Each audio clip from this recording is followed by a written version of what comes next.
अलके हैं कुटिल पलके हैं कुटिल, है तकान कुटिल मुस्कान कुटिल, बिखरी लटकी बलखान कुटिल, और तिरछी बों की है कमान कुटिल।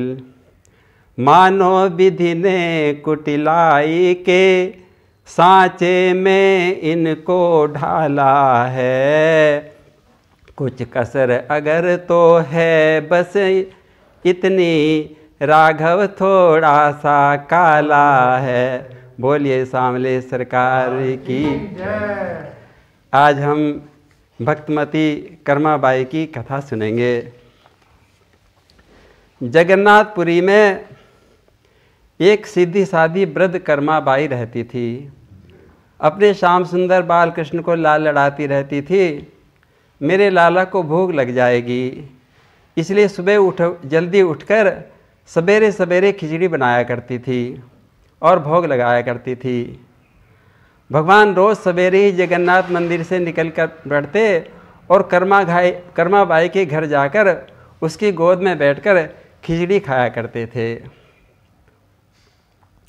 कर्माबाई भक्तमती अति हरि को लाड़ लड़ावे, बालक जाने श्याम सुंदर को हृदय सदा अकुलावे।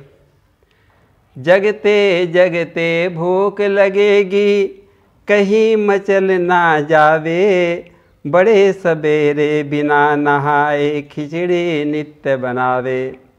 कर्माबाई नहाने धोने की झंझट में नहीं पड़े थी कि मेरा लाला को भूख लग जाएगी, इसलिए सुबह उठते ही सार खिचड़ी बनाया करती थी। और श्याम सुंदर जगन्नाथ जी के मंदिर से निकल पड़ते खिचड़ी खाने के लिए।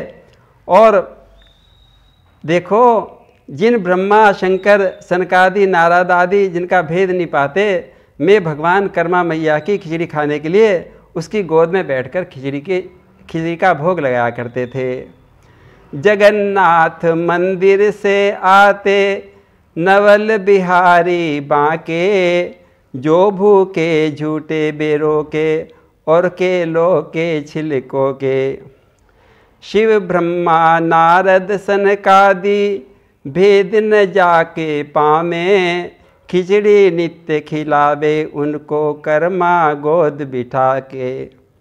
एक दिन क्या हुआ, कोई संत कर्मा भाई के घर आए और उन्हें देखा कि कर्मा तो बिना स्नान किए ही चौका बर्तन बिना स्नान किए बिना चौका बर्तन किए खिचड़ी बना रही थी। उन्होंने कर्मा को समझाया कि हे कर्मा, स्नान ध्यान करके ही पवित्रता से खिचड़ी बनाया करते हैं और तभी भगवान को भोग लगाया करें। दूसरे दिन कर्मा संत की आज्ञा से के अनुसार बड़ी सवेर उठी और शुद्धता से स्नान ध्यान करने लगी और तब काम में लग गई। अब ठाकुर जी के खिचड़ी खाने का समय आ गया था, तो मैं तो चल पड़े मंदिर से और कर्मा के घर आ गए। देखते हैं अभी तो कर्मा बाई स्नान ध्यान कर रही है। ठाकुर जी लौट गए। कुछ देर बाद ठाकुर जी फिर आए, देखा अभी तो चौका बर्तन साफ हो रहा है, खिचड़ी का तो अभी नामो निशान भी नहीं है। बड़ी जोर की भूख लगी थी। मन ही मन उस संत पर झुंझलाने लगे ठाकुर जी कि ऐसा कौन सा संत आ गया था जो कर्माबाई ने इतनी देर लगा दी। कर्माबाई ने जल्दी जल्दी तैयारी करके खिचड़ी बनाई। सोचती जाती है कि आज तो मेरा श्याम सुंदर भूख से तड़फड़ा रहा होगा। जल्दी जल्दी खिचड़ी बनाई और थोड़ी देर बाद घूम फिर कर ठाकुर जी फिर आ गए। भूख से व्याकुल थे। भगवान को कर्मा की खिचड़ी की चाट जो पड़ गई थी, बिना खिचड़ी खाए तो रहा नहीं जावे था उनसे। जल्दी जल्दी खाने लगे। उधर आज देर हो गई थी ना, तो जगन्नाथ मंदिर में राजभोग की घंटी बज गई। समय हो गया था राजभोग का। ठाकुर जी ने जल्दी जल्दी खिचड़ी खाई और झूठे मोही आकर मंदिर में आकर विराजमान हो गए।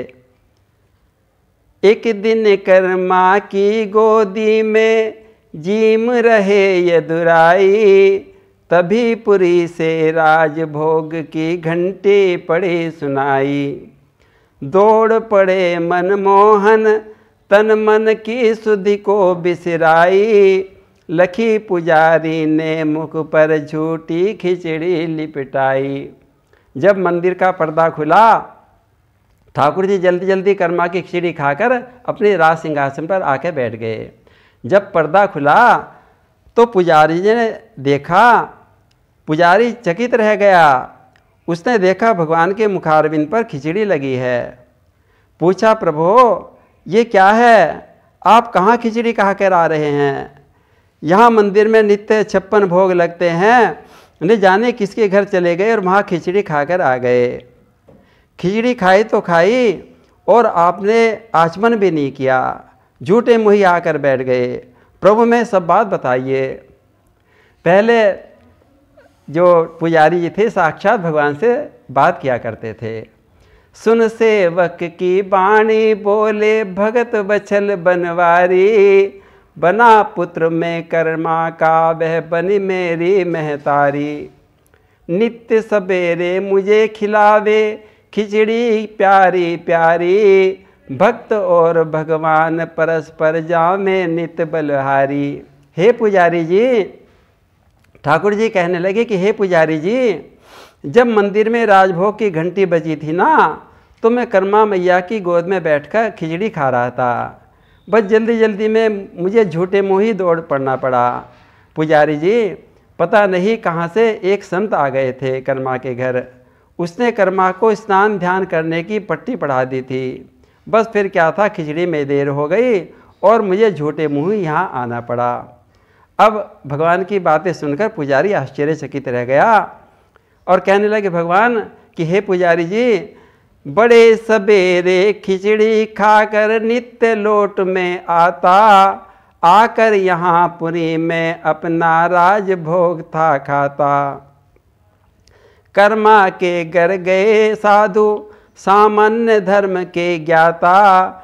पलटा सभी प्रबंध, मुझे अब असमंजस में डाला। मैं क्या करूं पुजारी जी? भगवान ने पुजारी जी से कहा कुछ संत को कर्मा के घर भेजो। पुजारी जी ने उस साधु को बुलाया और सारा वृत्तांत कहा कि हे साधु जी, तुम तो कर्मा जी को जाने क्या क्या पढ़ा कर आए थे, हमारे ठाकुर जी तो बड़े परेशान हैं। साधु को पश्चाताप होने लगा। भगवान ने कहा भेजो शीघ्र उसी साधु को, कर्मा के घर जावे। कहे उसे पहले जैसा ही अब भी भोग लगावे। साधु दौड़े दौड़े भूखे रह कर बहुत देर तक, पुत्र बहुत दुख पावे। माँ को भी विलंब होने से तनिक चैन ना आवे। अब तो में जो साधु महाराज थे दौड़े दौड़े कर्मा के घर आए। अब साधु जी को देखकर कर्मा बाई तो डर गई। ये साधु एक बार पहले भी आए थे और दुनिया भर का मुझे टामटिल्ला सिखाकर चले गए थे और मेरे लाला को भूखे मार दिया था। अब की बार पता नहीं मुझे और कुछ सिखाने आ गए। परंतु यह क्या, मैं तो कर्मा को देखते ही संत महाराज गदगद हो गए। नेत्रों से प्रेम की अश्रुधारा प्रवाहित होने लगी। अरे कर्मा, अरे भक्ता तू धन्य है। हे कर्मा, तू जैसे पहले अपने लाला को खिचड़ी खिलाया करती थी ना, वैसे ही बनाकर खिलाया कर। तेरे लिए कोई विधान की ज़रूरत नहीं है। करत मनोरथ विविध भांति, कर्मा गृह पहुँचे जाई। आज्ञा जो कुछ दई हरि ने जाकर उसे सुनाई। कर्मा तू बड़ भागिन, हरि की माँ की पदवी पाई। मन भाई आज्ञा सुनकर कर्मा फूली नहीं समाई। अब तो संत महात्मा की आज्ञा होगी, अब मुझे नहाने धोने की भी जरूरत नहीं है। अब तो मैं सुबह सुबह उठ कर खिचड़ी बनाया करूँगी और अपने लाला को जिमाया करूँगी। कर्मा प्रसन्न हो गई। चलो नहाने धोने का झंझट से तो मुझे छुट्टी मिली। खुशी खुशी में उस संत को भी खाने का न्योता दे दिया कि महाराज आज दोपहर का भोजन आप हमारे यहाँ ही करियो। और मैं संत तो कर्मा के हाथ का प्रसाद पाकर धन्य हो गए। आज भी जगन्नाथ जी के मंदिर में 56 भोग से पहले खिचड़ी का भोग लगाया जाता है और भोग लगाते समय कहते हैं कि हे ठाकुर जी, ये कर्मा बाई की खिचड़ी है, आप प्रेम से खाओ। बोलिए कर्मा मैया की जय।